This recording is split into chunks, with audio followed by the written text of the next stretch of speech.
Hi, it's Captain Vicky at Digital Throttle. I'm here in lovely Anacortes, Washington, attending my first ever Trawler Fest. And I'm here today with Rob Walsh, owner of NavPod and this gorgeous boat, Seawolf. Rob, this is your home port, right?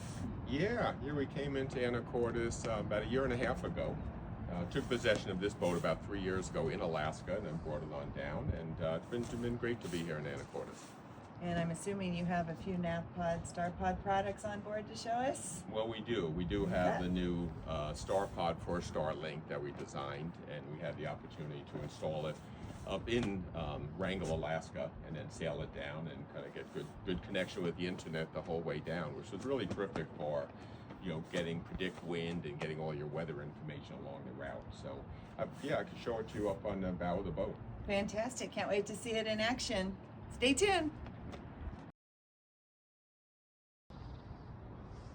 So now you've convinced me why I need the product, but how do I install it? Is it something I can do myself?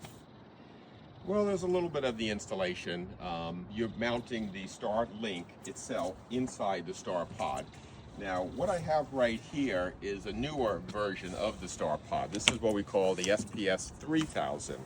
And the SPS 3000 for the flat dish, the standard size flat dish. The one that's up there is the SPS 2000 for the actuated dish. And what I can show you here is how it goes inside. So there's your Starlink right there, and we mount it inside the top of the StarPod. And then the StarPod, the rest of it is right here to give you a strong, sturdy, secure mount for it. These two halves will come together. They'll snap in here. Then we'll also put the screws in there to bring it all together. Watertight seal. You can rotate it as per their instructions, and you go ahead and just mount it on a good, secure position on the boat right there to help with the wind, the weather, and just keeping it safe and secure. Sounds good. Anytime I'm drilling holes in my boat, I want a professional to do it. So I can get it here, but when it gets to my boat, I'll probably ask your expert advice. So what else have you got on the horizon as far as new products you're coming out with? Well, the NavPod brand's been out there for probably 30 years now, where we're very popular at the helm of a sailboat. You'll see it on Catalina yachts when you're at the helm.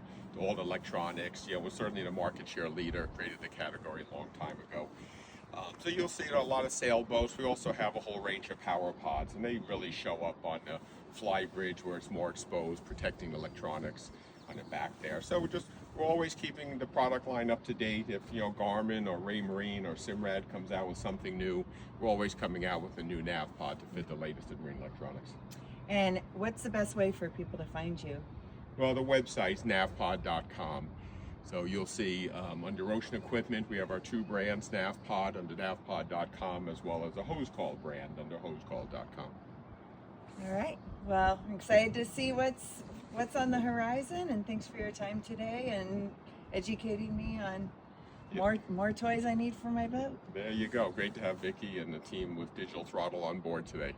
Thank you, Rob.